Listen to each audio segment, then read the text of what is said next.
Can you hear me, Bob? I can.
I'll take responsibility.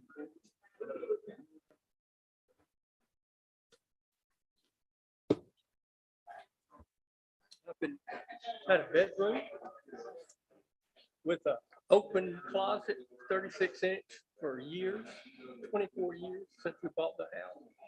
I was always going to put in a door and it had to be a folding door because of the tight space. And I took a door today, and after running it through my table saw and doing all this stuff, I finally got it home. Well, But guess what? It's a little bit off, but I'll just have to go back. you can adjust it a little bit. Yeah.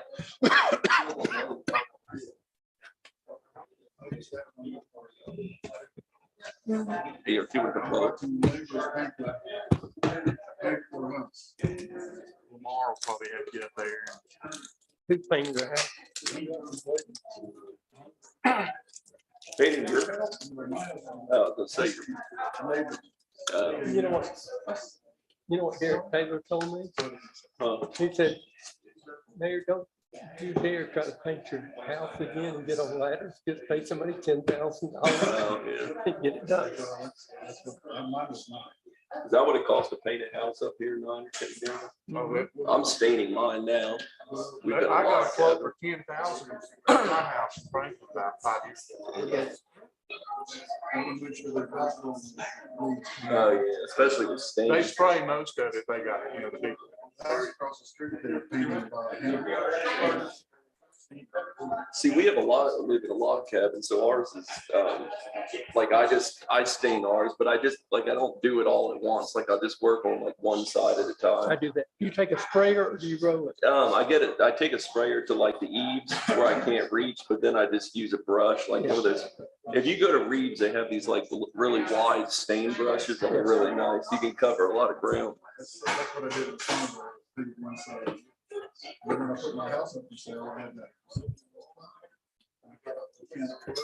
Oh, yeah, Brazilian, yeah. Are we ready? What do they call that, timber? I think we are. That really brings everything to life. Let me call the order the first and I hope of many of our workshop session meeting that will start here at 6 o'clock. Want to welcome everyone. Bob, can you hear us? Can you hear Bob? Loud and clear, Mayor. Thank you. Thank you. Our town attorney's with us to provide any kind of advice if needed. And as we talked about this previously, this will be a workshop informational discussion period. We're changing over from having committees that used to meet and address particular problems before it came to the full board. What we will be doing now, the entire board will be meeting. The plan is not to necessarily, and most of the time, not take any kind of a final vote, because we will discuss things for the item to be included possibly on the next town meeting the following month. I also wanted to say that, I'm glad the public is here. They're welcome to listen. There might be times when we want public input and we'll invite that. But this is not a regular board meeting. Right after this at 7 o'clock, we will have a board meeting, and anyone who's attended this meeting, certainly during the public comment time of the town board, can come up and address any issue or idea that they would like to do. So with that being said, the first thing I would call for is a review and approve the agenda. Do we have any changes to the agenda? I'll move to approve the agenda as presented. Okay, all in favor? Thank you. We have an agenda. I wanted to say this, the digital sign at the Highlands School, Principal Holbrooks was scheduled to be here tonight, but unfortunately, one of her children, I think, had a mishap and an injury, and she's not going to be able to be here. I've talked with Josh, and actually, what we will do is invite her to come at our next meeting and specifically make a presentation about the proposed digital sign.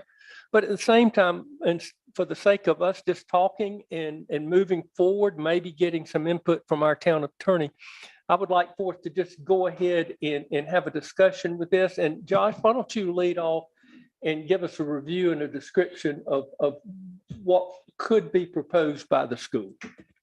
Well, Principal Holbrooks had emailed me a couple months ago about a digital sign at the Highlands School.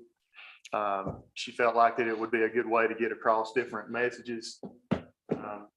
And she said that they could actually turn it off at a certain period at night, so it wouldn't be on through the night. She said that most all the other schools in Macon County do have the digital signs now with displays and different messages and what's going on at the school throughout the upcoming weeks. And I told her that our sign ordinance in the UDO, or sign regulations within the UDO, did not allow any digital signs, and we hadn't allowed those in the past, and that at this point, staff couldn't just allow the school to do a digital sign and no one else. So she said she would like to come and discuss this with the board.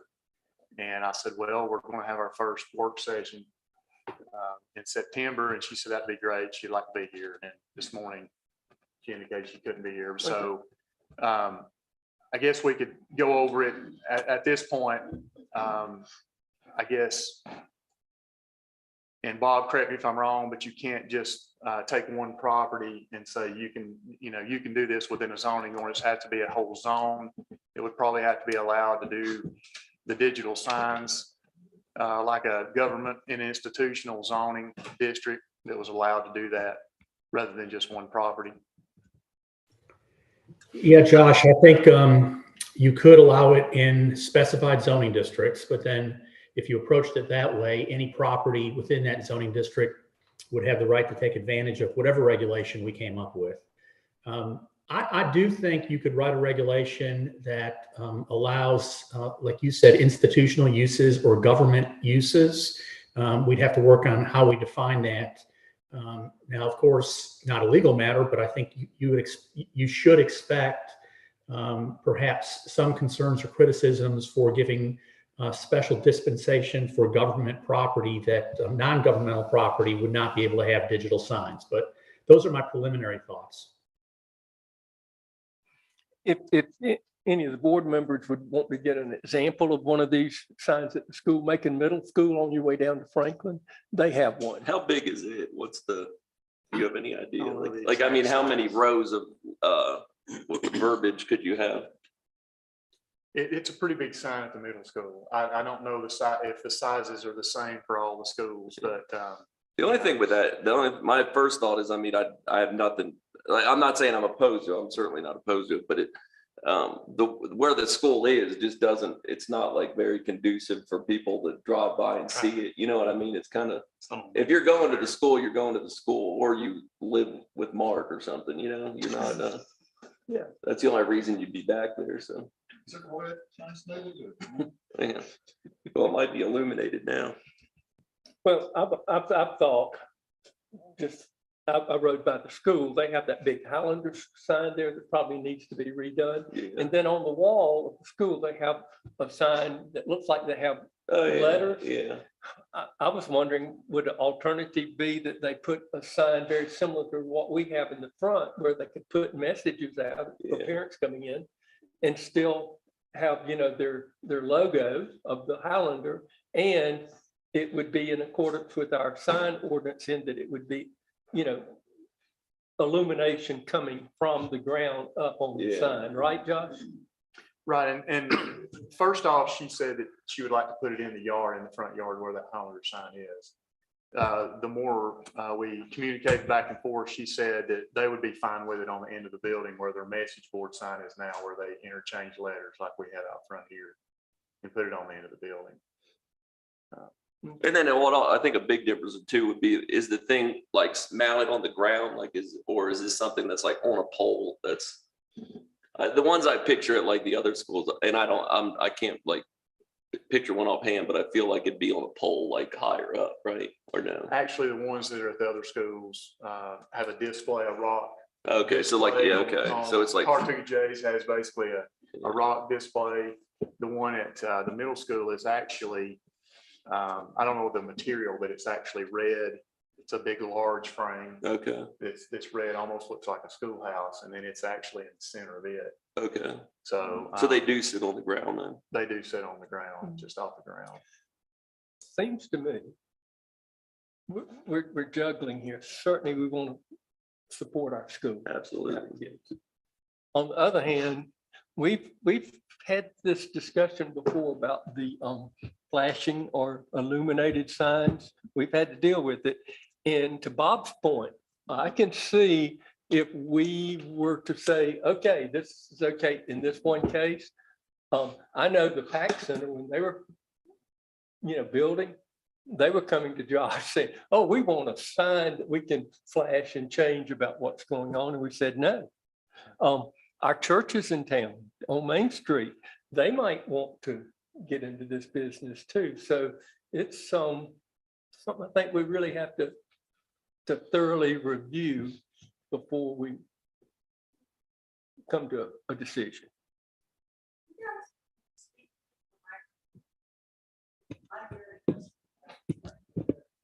Okay.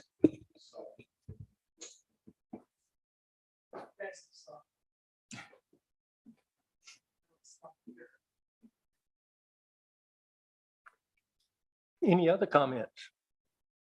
Joshua, is the planning commission looking at signs? Michael? No, I don't think at this time they are.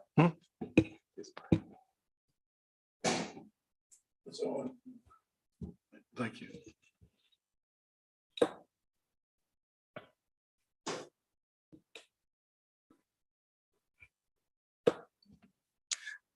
Is there a need for us to review our sign ordinance in the context of the UDO? Yes.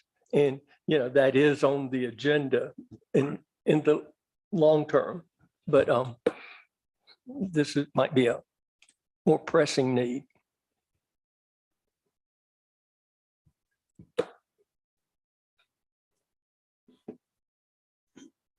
So again, Principal Holbrooks would like to come in Okay. October to discuss it, but you kind of know the gist of, what she's gonna request in October. And at that point, there's multiple ways to do it. The Mhm. planning board could look at it, to review it, make a decision not to go any further with it, but that's basically the request that you'll hear in October. Okay. And we have had other, like the PAC Center, other requests for this, so. Are you saying the planning board has already looked at it or you?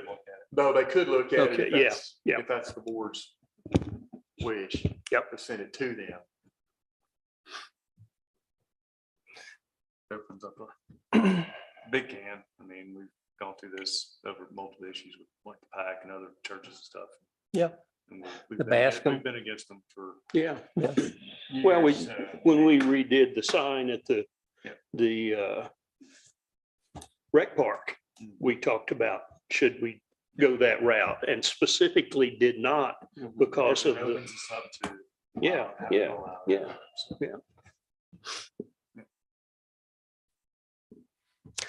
Do we want Bob to kind of study the possible creation of ordinance at this time, or do we want to wait on that? I feel like I'd wait. I Yeah. mean, I think we Okay. kind of know you either do it as a specific zone or you don't do it at all. Okay. All right, well, we'll just wait for Principal Holbrooks to come and make her presentation at the next workshop session. Okay, the next item would be street lighting. We've had some issues about street lightings. I know Nan is here tonight with a concern about the street lights in a particular neighborhood. So we also have had Mike King, who talked about our trying to go more toward a dark sky approach to town lighting. So Josh, would you like to kind of outline this issue and some of the things that we need to address? I'd like Lamar Nix to come up and give his review of kind of the situation we've dealt with recently and some other situations that we've experienced in the past that are similar. And I think with the street lights, you always get people that want them, people that don't want them. And it's been an ongoing issue for a number of years. And I think that there needs to be a policy that's discussed and adopted by the board on where these street lights go. How many calls do you get about that, Lamar? Present day. For example, the issue where we have a property on here, in here tonight, happened a couple months ago, maybe. Wanting a street light, actually wanting 2 street lights on her subdivision road. Mhm. And we go put them up. And I asked the question, do you think the neighbors would oppose? Well, it turns out one did. So the electric department goes back to this particular light, dims it as much as possible. The mayor still gets complaints. So ultimately I had to send the electric department back to take it down. So that's just an example. There's 3 trips, Yeah. to do. Are most of your And- calls though adding light or taking light away? It's both. I can almost bet in 2023, it's different than it was, say, in 2010. Mhm. If I put a street light up or the electric department hangs a street light up at someone's request, there's about a 50 to 70% chance that the neighbor's going to oppose it. So then we're left with a juggling act. Mhm. We got one that wants it, one that's opposed to it, for whatever the various reasons are. And we're stuck in the middle trying to sort out what's the right thing to do. Lamar, don't you try to have them at like street intersections? No, there's no rhyme or, that's just it. There's no policy But it seems like that. of where we put streetlights. Mhm. The town is, for the most part, it's been lit since 1926 and it's grown. You So know, there's no as the town policy grows. on putting them. There's no in. policy on where you put them or where you don't put them. There should be a policy. Yeah. Well, that's what But, we're asking. but some of them are in odd spots. Like I remember when we moved here, and rented a house on Dillard Road, there was actually one in the driveway of the house. Like there was a power pole there and then there was one Oh, yeah. like At some point in history, Yeah, that's somebody what I mean. probably requested that to be put requested there. it. Yeah. And some are actually on private roads and not even on town streets. Yes, and private property. Yes. Yeah, and then, you know, we were talking about this, Josh and I and Lamar. You know, certainly where you have a sidewalk, there should be streetlights. Mhm. But then how far do you go? For example, in my neighborhood, Pinecrest, we have one. It's close to my house. If it was gone, I don't know who, my wife wouldn't object. It's pretty bright, but you know, it is a policy thing we need to. Well, that's the thing, in the last 20 years has been a move towards dark skies. You know, we went through and changed all of the lights that are owned by the town to where they shine directly down. But even at that, you know, Well, I some people know just there's don't a like it. couple times where I've called you a couple of years ago where somebody was complaining about a light and you were able to put, rather than like taking the light out, you put some kind of shield on it so it just didn't shine that way. Yeah, those are gone. Oh, really? We changed them all to LEDs now. They're straight Okay. down now. Yeah, but can't you just physically put something on it to cover it or whatever so it doesn't shine a different, like I'm just thinking, like that's a pretty, like, so you're not getting rid of it, but if the person next door doesn't want light shining in I'm not their- gonna say we couldn't modify them, but if we started, where do we Yeah. ever end with Yeah, I that? got you. But you have a policy on fire hydrants, right? Like 1,000 feet apart. That's that's a whole different. I know, but a subject. similar policy that we'd have something similar to fire hydrants, that we'd have a policy. of That's some more of a design thing than a policy.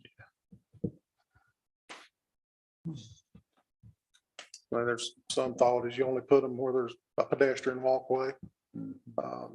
We no longer put them on private roads. I mean, we've had a lot of thoughts. We've thrown around a lot of ideas, but we just don't have a policy. No, The issue we've had lately was on a private road. The last many. Yeah.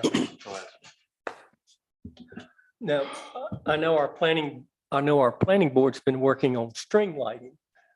Is this something that the planning board could review and come up with a suggestion and report?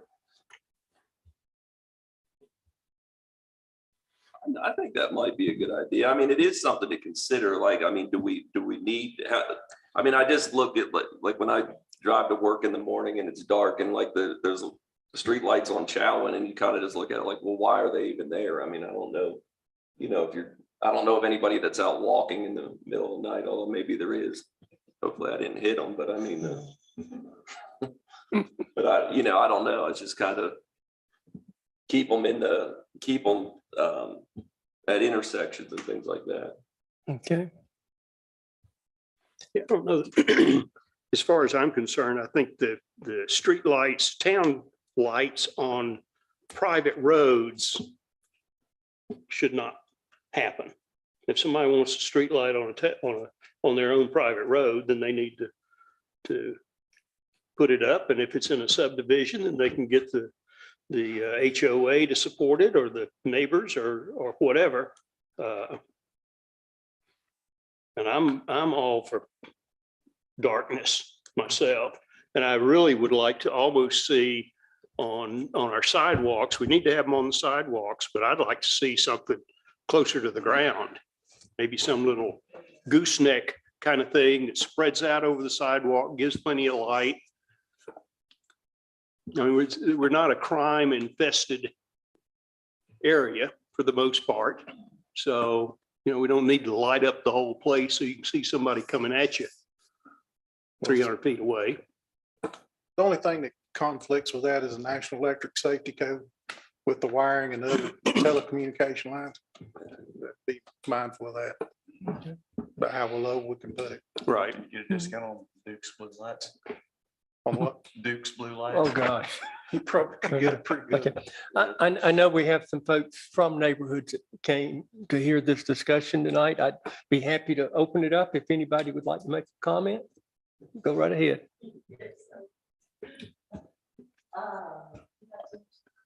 Okay, yes, it's, Lamar and I knew each other. This year's street light was taken down a month ago because of a midnight email to the mayor. From one neighbor, a whole neighborhood. I didn't read it at midnight though. But she emailed you the next morning and said, I'm sorry, maybe I was a little rough. But she just wanted the light dimmed and not pointed, well, actually, it didn't hit her house. But she tried to correct her thing, but then the light was removed. I requested Lamar's team come out and look at the area to see if it needed a street light. It was decided by them, not me, that it did need one because there's a sign which I emailed to the mayor, I sent it to you guys, that says danger, drop, blind corner danger, because it's a blind corner with an incline. So your lights really don't work very good. Am I not talking loud enough? I come from a big family. We talk loud. Anyway, so they looked at that sign. It's not a lit sign. It's a warning sign.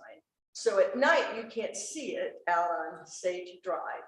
And Sage Drive may be a private road, but it extends to many other roads that people use. So it's like a corridor. It's used as a corridor. But it is pitch black out there. You can't see the oncoming traffic because of the incline. So it's in dangerous corner. And the midnight email was just to have it dimmed. What I, staring at the problem, is that they hung it too high.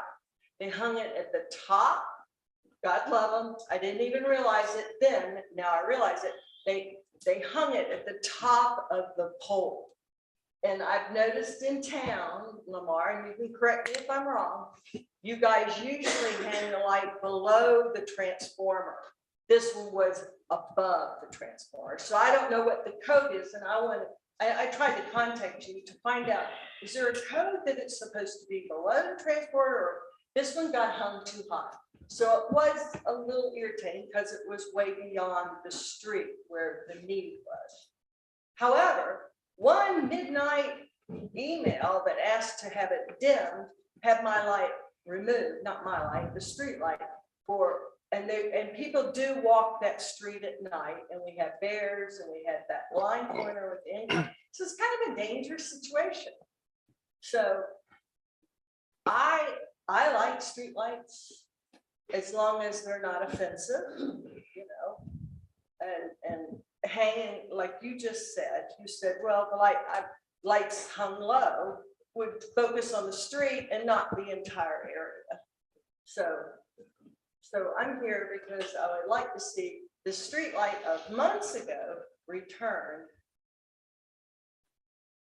So I do like streetlights. I do think that with bears and people, you know, that it is sometimes nice to have light. I think women like the light more than men. What dictates where it's hung on the pole, Mark? Well, you can't hang it at the top because that's where the high voltage is. Yeah. We can't hang it down below the telecommunications because of conflict Mhm. with electricity and their. Oh, yeah. So depending on the construction, if you look at an REA construction, which predominantly our system is built on REA spec, it would have been hung right below the transformer. We are changing that spec because of all the recent adage of telecommunication lines to our poles.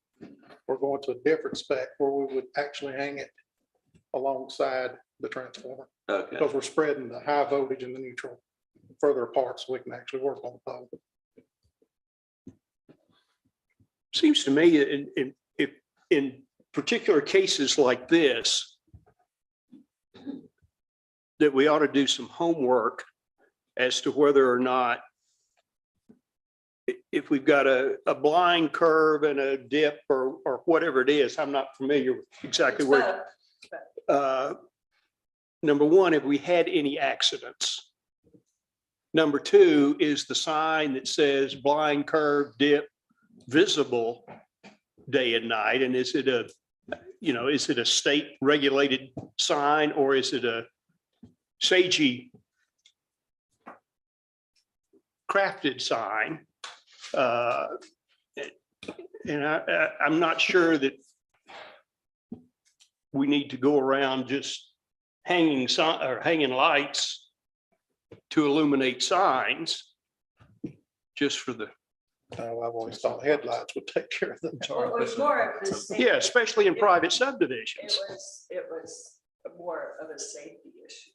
But has there ever been a problem there as far as safety is concerned? Has there ever been a Well, wreck, ever been a car The run off? area is much more developed than it was originally. And, I mean, the safety issue is still there. It's a single lane road. And it is a dangerous thing. It's so dangerous that someone, I can't tell you who put that sign up. I didn't send it to you, Lamar. I sent it to the mayor. I don't know who put the sign up there. It was before I came into the neighborhood. But the issue is the light was there. I just want the light back. And it wasn't hung where you just said, it was hung way above the transformer. So I think that was the problem. It was just hung too high. And this is a private road? Okay. Well, and again, I go back to my original thought that private roads need to be dealt with by the homeowners association or the individuals if there's not a homeowners association in place. And if they want a light, they can put it on a pole and put it wherever height they want to, or if they want to put something in the ground that reflects, that shines up to illuminate the sign, then so be it, as long as it's, allows for passage of the emergency vehicles. And to me, it doesn't sound like there's a problem that needs to find a solution. You mean to you? To Or me, exactly. That's what I said. Well, I think- And again, I have not seen the particular scenario, but again, I sent the bottom line is I it's sent private the sign road. to the mayor. Okay, so, all right, so Sagey, actually, I own half of Sagey. But after Sagey is Dixon and what is it, Split Rail? Mhm. And all those people use it as a corridor. Right. So how do you, I mean, it's not a dead-end private road for Sagey. It's a corridor that all these other neighborhoods are using. So I don't really know. I know we're in the city limit. I know I pay a lot of taxes being in the city limit. So I don't know how I would be punished because of that, but. Well, I don't consider it necessarily punishment. Again, it's Sagey Well, it did not. splits into Split Rail and Dixon, but it's all one subdivision, all private. Well, what is private? That Not- means that you own the not road. maintained by Property the- owners? Not Yeah. maintained by the Everything's town. of No, it Highlands. isn't. Everything is not private. We have town streets and state roads. I do know a That's what lady, we're just- I'm sorry. Go ahead. I do know a lady that has trouble driving home at night in the dark and Well, all gets I'm off. saying is the street light was there before. If y'all are gonna remove all the street lights on our property, private, because I can tell you up Dixon, there's 3 more lights on Dixon. If that's the case, fine, but that is not the case right now, and this light was there before. And No, it was I just a understand. miscommunication. I that didn't had finish. occurred.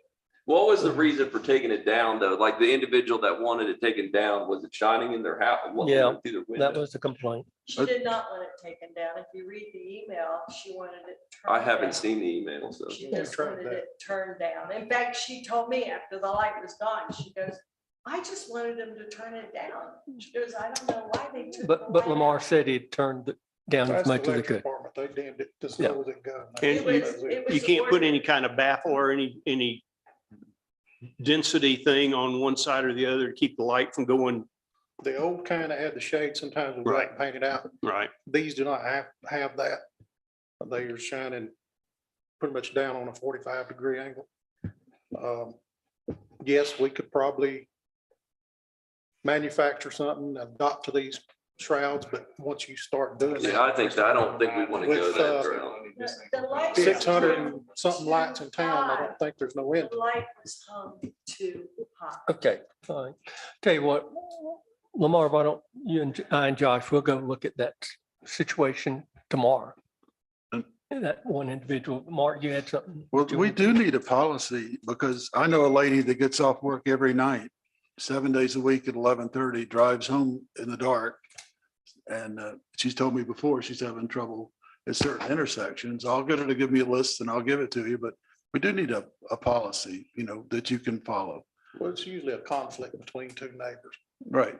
But I Might get mean, a request, just like I did from this side. Could you please put a light at this pole, name the pole number, and at this pole, name the pole number? We say, okay. So we do it.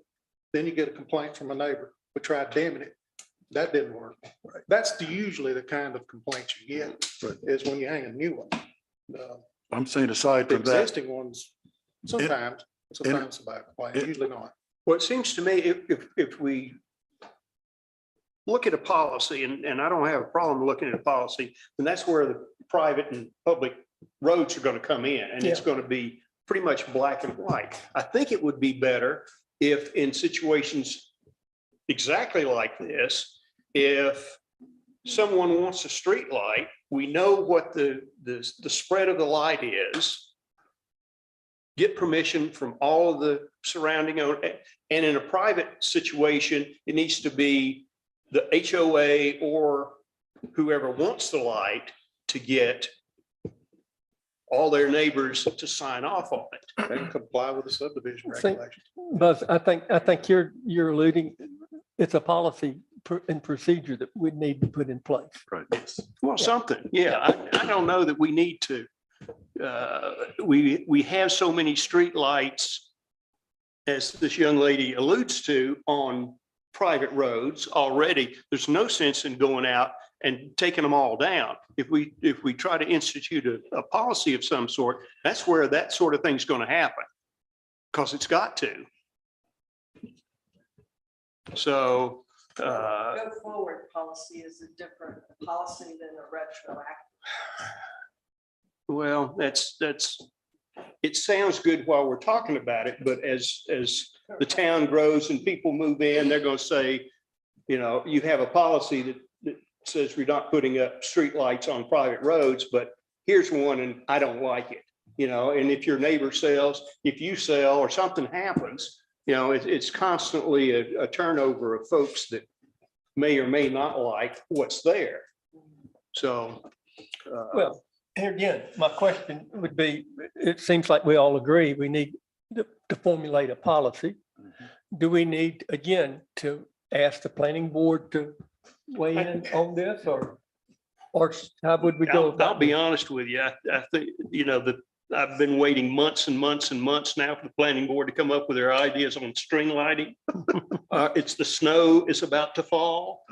I think we can come up with a policy ourselves Okay, rather than push it off on somebody else and delay.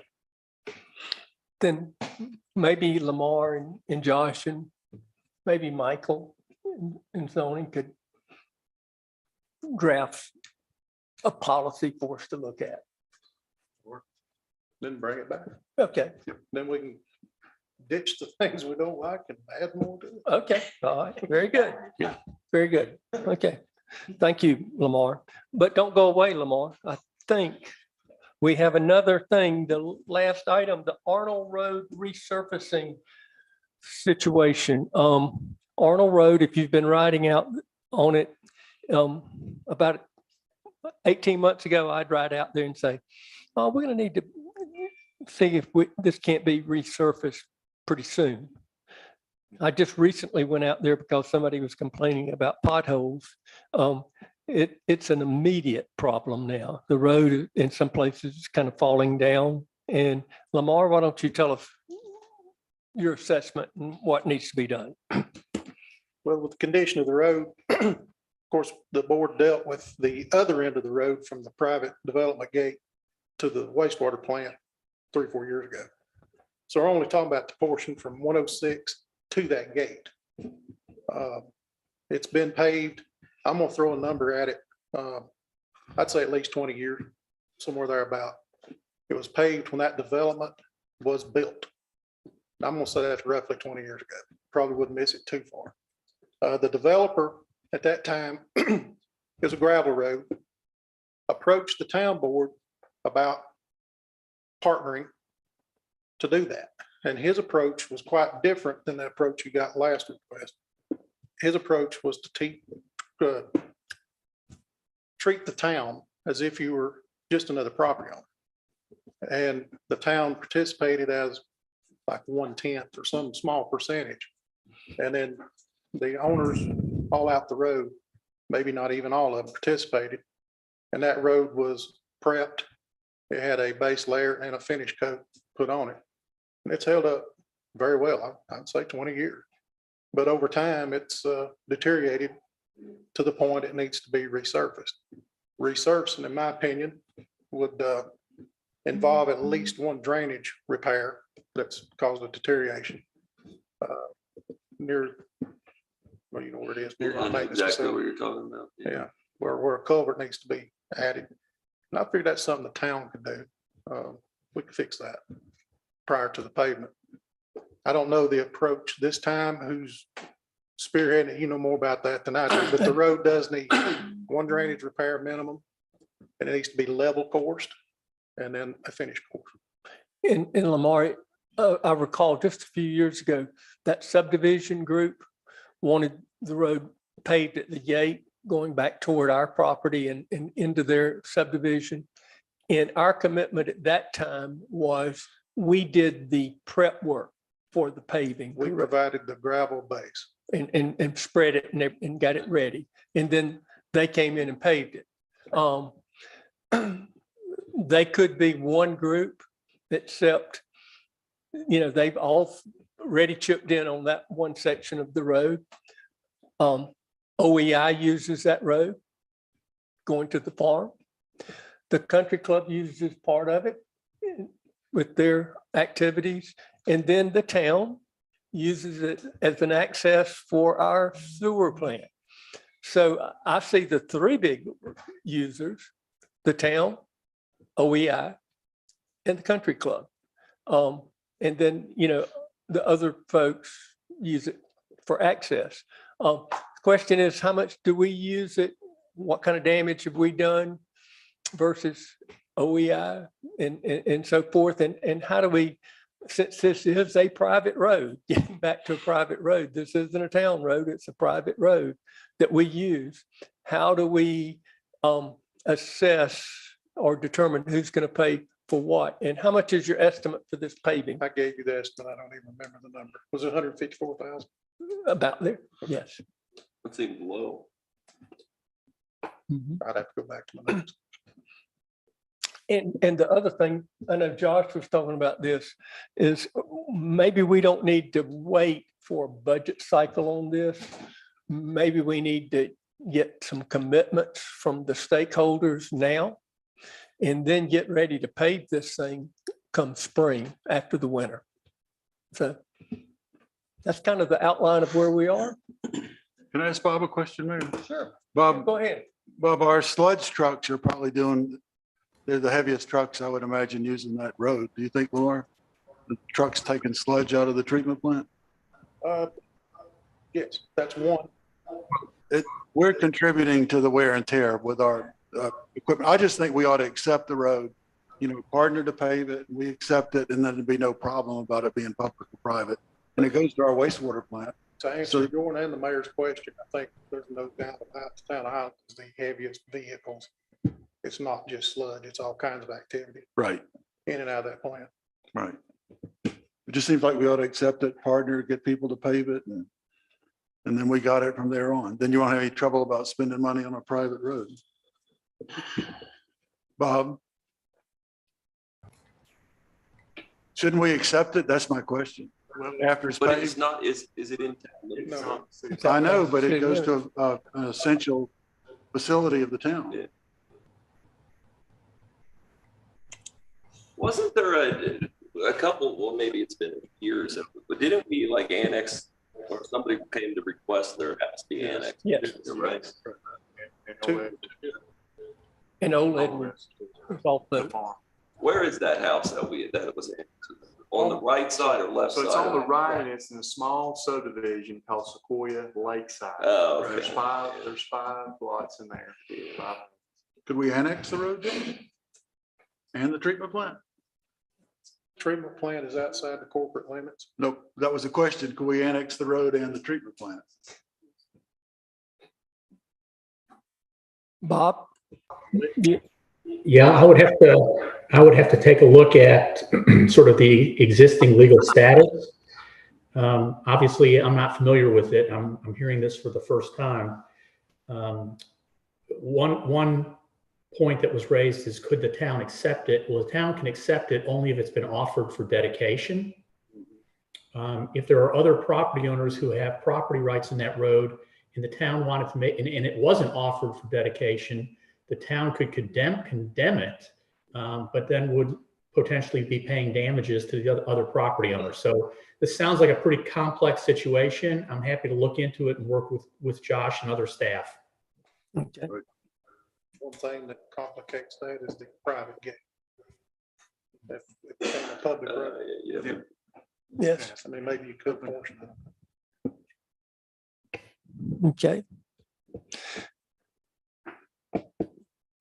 The other question, should we start discussions with the stakeholders about just addressing the current paving issue and resurfacing now? And then this is a longer term decision, I think. So we'll move ahead with discussions about how we all come together to fund this project. And wait for our attorney's feedback about whether we could take over the road. Okay? All right. Any other questions? Anything? We I'd have, like to ask a question, if I may. What is the difference between a private road and a public? a private road is the homeowners own that road as part of a subdivision. A public road is either a state road like US 64 or a town road, which was defined on the Kelsey Hutchinson map, or when a certain road was built, the town agreed to take it over as a public road, as the town street. So a town road it also meets a certain standard with width and everything else, whereas a Right. private road, your developer that developed Sagey just did a narrow road, for instance, that did not meet the town spec, so it stays private. But the roads change on the other side of that road.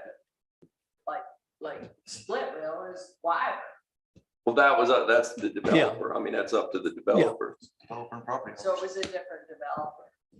At a time when there are no specifications in particular for that, years and years and years ago. Yeah.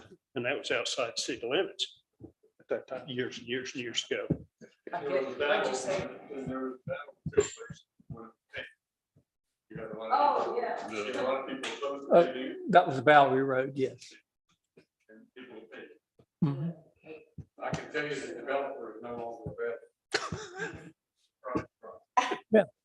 Long run, but I don't think there's mixed developers in there. I don't, Alex, been a private. I don't understand the difference. Okay. We've got about 10 minutes before the official meeting. So do I have a motion that we adjourn? So moved. We're adjourned.